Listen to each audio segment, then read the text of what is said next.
Today's quick flick is going to be on the Sentry Multi-Purpose Shield, and what we're going to do is we're going to apply the Sentry Multi-Purpose onto a piece of raw wood. It's just a piece of pine. What we're going to do is we're going to start fresh just for a quick flick here, and I have a tiny little roller that I got from Home Depot, and to shake up the multi-purpose. I'm going to show how fast the wood reacts to the multi-purpose sealer.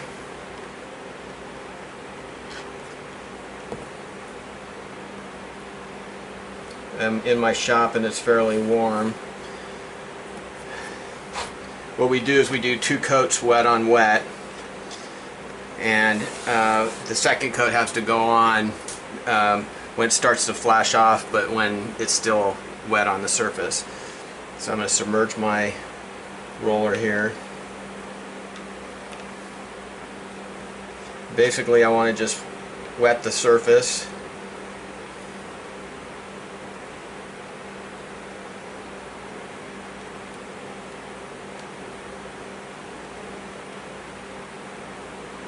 And I usually like to go both directions just to make sure. Most porous surfaces have some kind of degree of grain to it, and so if you go both directions, you're ensuring that you're pushing the material into the surface. So what I'm going to do, I'm going to leave the camera on so you can see how quickly this works. I'm leaving this undone, this section untreated here, so that you can see you can't tell that the multi-surface or multi-purpose sealer is on there until you put water on the surface. So right now, as I'm looking at it, I can still see we got some little bit of puddling over in this area here. So generally, when I'm out in the field and somebody doesn't know anything about the multi-purpose shield, what I do is I just find a piece of material that they have that they'll let me, alter in the sense of making it hydrophobic, and then I'll go over and I'll basically do what I'm doing here on this quick flick. I'll just get out a roller, I'll get out some of the multi-purpose, and I'll roll it on, and then I let them watch it, and then I have a bottle of water. And what I'll do is as soon as we get the second coat on there and it's dry, we will put some water on it to test it. So I see a couple tiny little puddles right here, but we're soaking in. It's pretty hot out here right now. I've got a fan on here inside my shop, but it's only been probably barely a couple minutes. So these are drying out. I still have these here, so what I'm going to do now is I'm going to go ahead and do my second coat. Definitely do not want to let it completely dry. This material works on itself, so you want to make sure that you get the second coat on. And you can see, I don't know if the camera can pick this up, but you can see a lot more of the material now just sitting there on the top, where when I first did it, all the material was just soaking down into the pine. Now I've actually got material floating on here. I can actually move it around a little bit.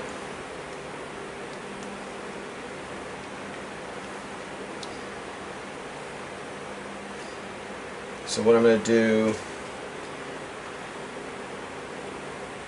right now it looks fairly even. I don't have any heavy puddling. So I'm going to set my roller aside.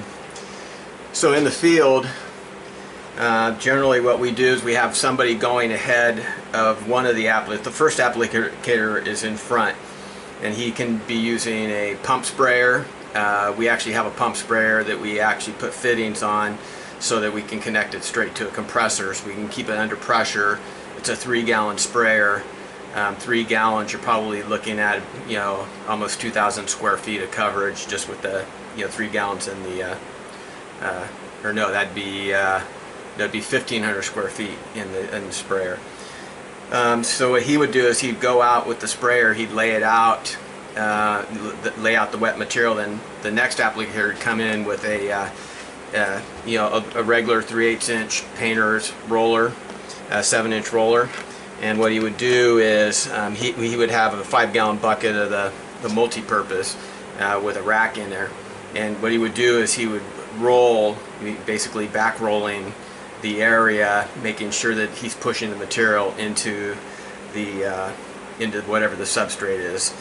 In this instance, you know, if it was a wood deck or whatever, he'd just be walking the wood deck. Another option is an airless sprayer. The first guy can be going through with an airless sprayer, and then the second guy again with the roller would be pushing it out. You don't have to worry about walking on this when it's wet. We did a job in the city of San Francisco. It was a sidewalk. It had some pavers on both sides, and the owner of the building wanted to have the sidewalk and the pavers protected so that they could clean it and not have their, you know, their little corner look grungy. And people would walk through, and as we started moving down, once we wetted that area, we could see where the footprints were from everybody that walked through. But once we got it fully wetted, basically those all disappeared. You know, because now we filled it in completely with our the multi-purpose, which is hydrophobic. So you have the pump sprayer that you can use. I would use the pump sprayer depending on how big the project is. You know, use it connected to an air compressor. The airless sprayer works fine. The airless guy can follow can stay just ahead of the guy with the roller. And then you need that second guy.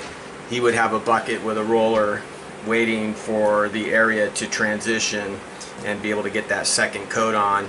And then, you know, you could walk away again. If even with the second coat, if people were walking through, they're not going to alter the effect of the multi-purpose, because what it's doing, the reason for the 2 coats is it's soaking into the material, creating that barrier inside the material. And when this is dry, you won't even be able to tell the difference between the 2 sides. So right now we're flashing off pretty good. I'm thinking we're probably about maybe 1/3 of the way through here. I'm going to let the camera run. When I make this into a video and I publish it, you could always fast forward. I could speed it up, but I want you to know this is real time.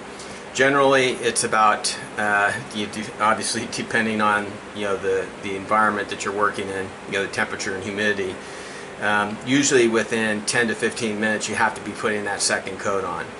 And then that second coat probably dries maybe just a little bit longer now because it's, you know, more of it's floating on the top. But within a half an hour, absolutely for sure, you got a fully dry surface, and you could spill water on there and you could see the hydrophobic properties, you know, right away. So this is the only little corner here that's still kind of wet. So we're just going to keep the camera running, let the clock tick away, and then we're going to watch and see. I can see on the camera we're picking up here this little dry spot here, and you can barely, you're starting to lose the line that was here between the two, you know, the untreated and the treated. When it's dry, you won't be able to see the difference between those two.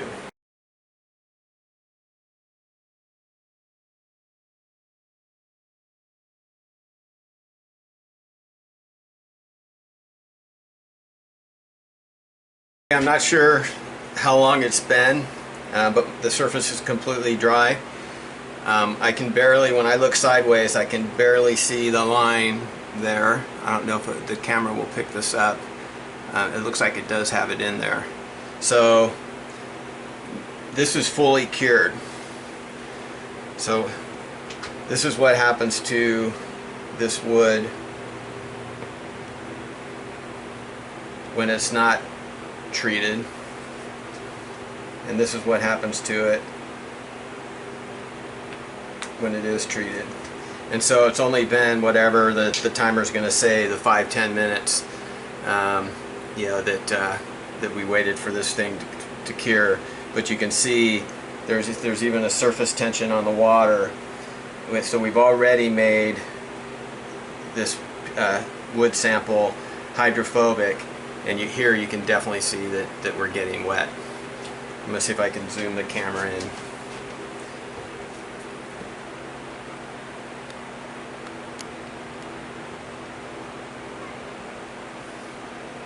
So it's hard to tell if I'm picking that up or not. It looks like I might have it there, but that's our Sentry Multi-Purpose Shield on wood.